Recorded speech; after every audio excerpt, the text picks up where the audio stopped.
Good morning children. Shri BBNPB હિરેપરા કન્યા વિદ્યાલયમાંથી હું કૃષ્ણ આપનું સ્વાગત કરું છું.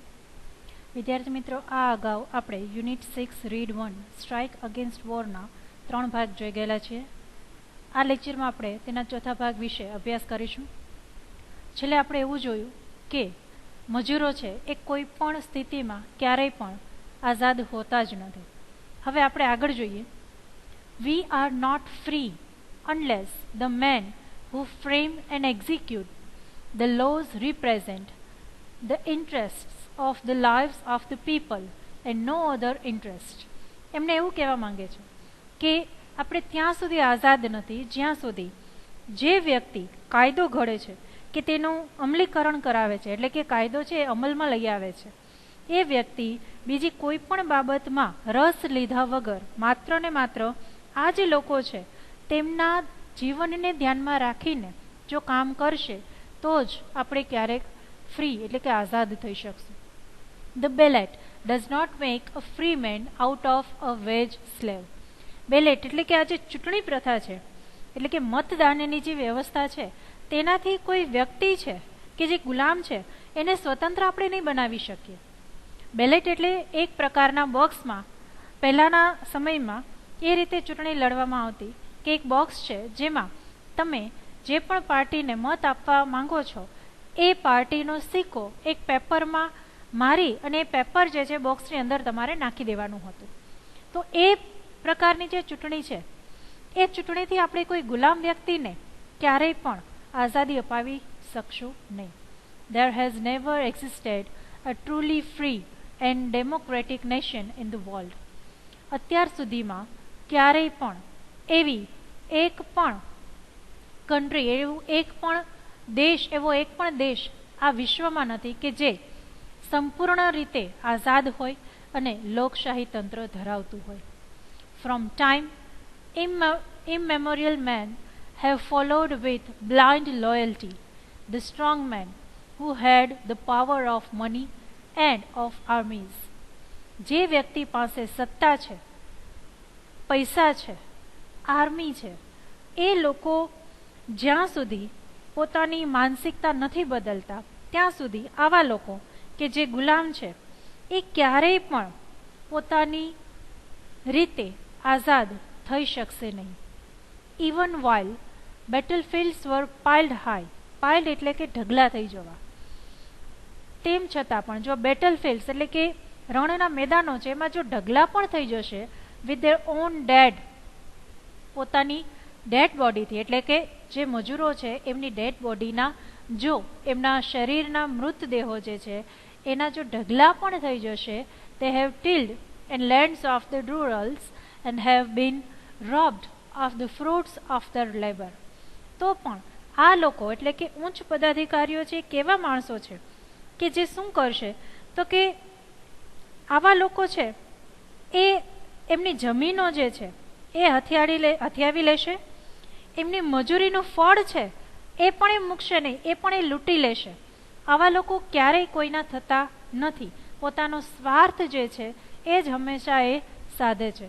તો આ જે સત્તાધિકારીઓ છે એમને કોઈ ફેર નહીં પડે જો આ લોકો છે, આ મજૂરો છે, એ પોતાનો કોઈ પણ પ્રકારનો હિસ્સો, કોઈ પણ પ્રકારની પોતાની શક્તિ કે પોતાનામાં જે પણ રહેલું છે દરેકે દરેક વસ્તુથી આમને કોઈ પણ રીતે મદદ કરશે, તેમ છતાં પણ તેમને મળનારું ફ્રૂટ જે છે એટલે એમને મળનારું ફળ જે છે એ આ સત્તાધીશો લૂંટી જ લેશે. They have built places and pyramids, temples and cathedrals that held no real shrine of liberty. એ લોકોએ નિર્માણ કર્યું છે શેનું તો કે મહેલોનું, પિરામિડોનું, મંદિરોનું, દેવળોનું, અને એમાં ક્યાંય આમ આપણને શિરીન એટલે કે સ્મારક, શ્રીન એટલે કે સ્મારક, આઝાદીના સ્મારક તરીકે આપણે એક પણને જોઈ શકતા નથી.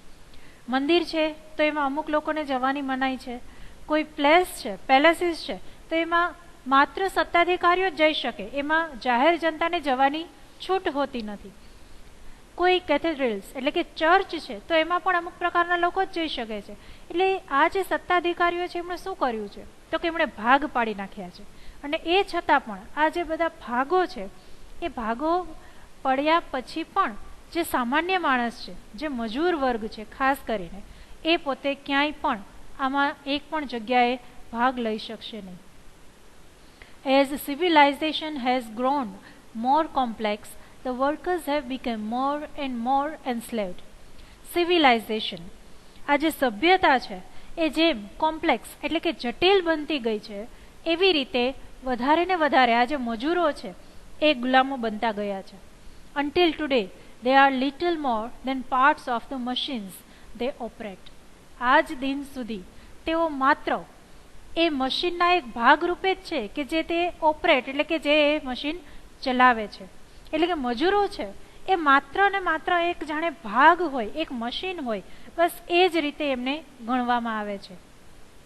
Daily they face the dangers of railroads. આવા મજૂરો કે જે દરરોજ ઘણી બધી સમસ્યાઓનો સામનો કરે છે, જેવા કે રેલ રોડના જે કંઈ ખતરાઓ છે, બ્રિજ, સ્કાયસ્કીપર એટલે ખૂબ ઊંચી ઊંચી ઇમારતો બનાવે છે, બ્રિજ બનાવે છે એટલે કે પુલ બનાવે છે, freight trains, scott halls, sky yards and training at the docks. હવે આ દરેક કામ છે. દાખલા તરીકે વહાણની સ્ટીમ છે તો એ સ્ટીમમાં કામ કરવું, કે પ્રાણીઓના વાડા છે એમાં કામ કરવું, દરિયાની સપાટી ઉપર કામ કરવું, આ બધા જ જે પણ કામો છે on the rail roads and underground and on the seas, આ બધા જ કામો કેવા છે? ડેન્જર, ભયંકર કામો છે, એ ખતરારૂપ છે અને છતાં એ લોકોને કામ કરવું પડે છે. They move the traffic and pass from land to land the precious commodities that make it possible for us to live. એ લોકો કેવા છે કે જેઓ આપણી જીવન જરૂરિયાતની કિંમતી વસ્તુઓ આપણે પૂરી પાડવા માટે અહીં તહીં ફરે છે. એમના પોતાના ભલે ક્યાંય ઘર નથી પણ એ લોકોને ઘર બંધાવી આપે છે. And what is there reward? Reward એટલે એમને બદલો શું મળે છે? આટલું બધું કર્યા પછી પણ એમને શું બદલો મળે છે? સ્કેન્ટી વેજ એટલે કે સાવ નજીવું કહી શકાય એવો પગાર, ઓફન પોવર્ટી, ખૂબ ગરીબાઈ, રેન્ટ્સ, ટેક્સીસ, ટ્રિબ્યુટ્સ એન્ડ વોર કમ્પન્સેશન. રેન્ટ્સ ભાડા ભરવા પડે છે, ટેક્સીસ, ટ્રિબ્યુટ્સ એટલે કે એમને કર ભરવો પડે છે, વોર કમ્પન્સેશન અને લડાઈ જો થાય તો એમાં પણ એમને પોતાને જ દરેક વસ્તુની ભરપાઈ કરવી પડે છે. આ જે કંઈ વસ્તુઓ છે એ આપણા માટે કરતા હોવા છતાં પણ એમની પોઝિશન શું રહે છે? તો કે જેવી રીતે જન્મે છે બસ એવી જ રીતે એ મૃત્યુ પણ પામે છે. એમને જે કંઈ એમના પોતાના હક છે એ ક્યારેય મળી શકતા નથી. The kind of preparedness the workers want is recognition and reconstruction of their whole life. એ લોકોને કેવી વસ્તુ જોઈએ છે, કેવી સુસજ્જતા જોઈએ છે? રેકોગ્નિઝન, એ લોકોને જોઈએ છે પુનર્ગઠન, રિકન્સ્ટ્રક્શન, સંસ્થાપન જોઈએ છે એ લોકોને, એટલે કે બધી જ જે એમની લાઈફ છે, એમની સંપૂર્ણ લાઈફ છે, એમને ફરીથી એ લોકો બનાવવા માંગે છે. Such as has never been attempted by statesmen or governments. અને એ પણ કોઈ રાજકારણીઓ હોય, કોઈ સરકાર હોય, એમણે ક્યારેય એમને અપાવવા માટે કોઈ પ્રયત્ન કર્યો નથી. The Germans found out years ago that they could not raise good soldiers in the slums. So they abolished the slums. ઘણા સમય પહેલા જર્મન જે લોકો છે એમને ખ્યાલ આવી ગયો કે સ્લમ્સ એટલે ગરીબાઈમાં એ પોતાના સૈનિકોનો ઉછેર નહીં કરી શકે. જો એમને સારા સૈનિકો જોતા હશે તો એમને સૈનિકોને સારી જીવન જરૂરિયાતની વસ્તુઓ પૂરી પાડવી પડશે, એમને ભણાવવા પડશે, એમનું દેખરેખ એમની કરવી પડશે, એમને સારું ખાવાનું આપવું પડશે, એમના ઘર સારા રાખવા પડશે, તો અને માત્ર તો જ એ એમના દેશને સારી રીતે રક્ષણ આપી શકશે. એટલા માટે શું કરે છે? એબોલિશ ધ સ્લમ્સ, એટલે જે પણ આવા ઝૂંપડપટ્ટીના જે કંઈ વિસ્તારો છે એમને એ નષ્ટ નાબૂદ કરી નાખે છે. They saw to it that all the people had at least a few of the essentials of civilization. જે પણ લોકોને જીવન જરૂરિયાતની વસ્તુ છે એ વસ્તુઓ બધાને મળી રહે, એસેન્શિયલ એટલે જીવન જરૂરિયાતની વસ્તુઓ, જે પણ લોકોને જરૂર છે એ લોકોને દરેકે દરેક વસ્તુ મળી રહે, એના માટે એમણે ખૂબ પ્રયત્નો કર્યા. ક્લીન સ્ટ્રીટ્સ, ડિસેન્ટ લોજિંગ, જમવાનું છે કે સફાઈ છે, હોલસમ ઇફ સ્કેન્ટી ફૂડ, જોઈતું એટલે કે જે લોકોને પ્રમાણમાં સારું એવું ભોજન મળી શકે, ભોજન પણ કેવું, સારી રીતે એ લોકોને પોષણ મળી શકે એવું ભોજન, પ્રોપર મેડિકલ કેર, એ પણ મેડિકલ એટલે કે એમની જે બીમાર પડે છે અને જ્યારે દવાની જરૂર પડે છે તો એવી સારવાર પણ એમને મળી રહે. And proper safeguards for the workers in their occupations, અને એમને દરેકે દરેક ઓક્યુપેશન્સ ધંધામાં એમને જોઈતી સલામતી મળી રહે. આ જો દરેક કામ એમને જોઈતું મળશે એટલે કે એમને દરેક જે જીવન જરૂરિયાતની વસ્તુઓ છે મળશે તો એ લોકો એક સારું એવું સૈન્ય ઊભું કરી શકશે. This is only a small part of what should be done. આ જે નાનકડી એવી વાત છે એ તો માત્ર શું કરી શકાય એના વિશે છે. It is your business to force them reforms on the administration.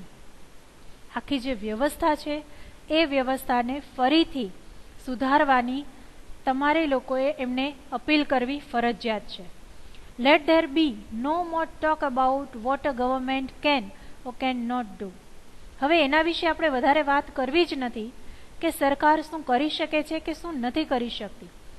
All these things have been done by all the belligerent nations in the turmoil of war.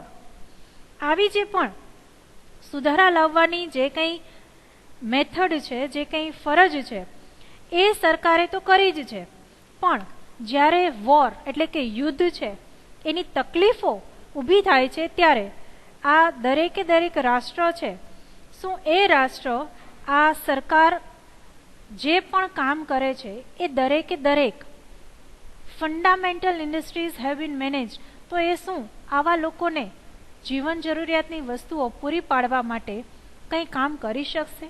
Better by the governments than by private corporations. અને જો government કામ ના કરી શકે તો આ જે ખાનગી નિગમો છે એ સારી રીતે વ્યવસ્થાપન કરી જ જાણ્યા છે. તો હવે પ્રશ્ન એ ઊભો થાય કે આ જે ગવર્મેન્ટ છે એના ઉપર લોકો વિશ્વાસ કરશે કે આ જે ખાનગી નિયમો છે એટલે પ્રાઇવેટ કોર્પોરેશનો છે, નિગમો છે, એના ઉપર આવા લોકો એટલે કે મજૂર વર્ગ વધારે વિશ્વાસ કરશે. દરેકે દરેક બાબત છે ત્યાં છેલ્લો જે મુદ્દો છે આવીને ઊભો રહે છે એમની દરેકે દરેક જરૂરિયાત પૂરી કરવા માટે. અને મજૂર જે લોકો છે એમની જરૂરિયાત મોટા ભાગે, જેમ અગાઉ પણ વાત કરી તેમ, રોટી કપડાં મકાન સિવાય વધારે હોતી નથી. તો આ જો ગવર્મેન્ટ પૂરી નથી પાડી શકતું તો એના બદલે આવા ખાનગી નિગમો છે એ સમય સમયે આવીને આવા મજૂરની હેલ્પ કરી ગયા છે. આ લેક્ચરમાં માત્ર આટલું જ. હવે પછીનું આવતા લેક્ચરમાં જોઈશું. Thank you.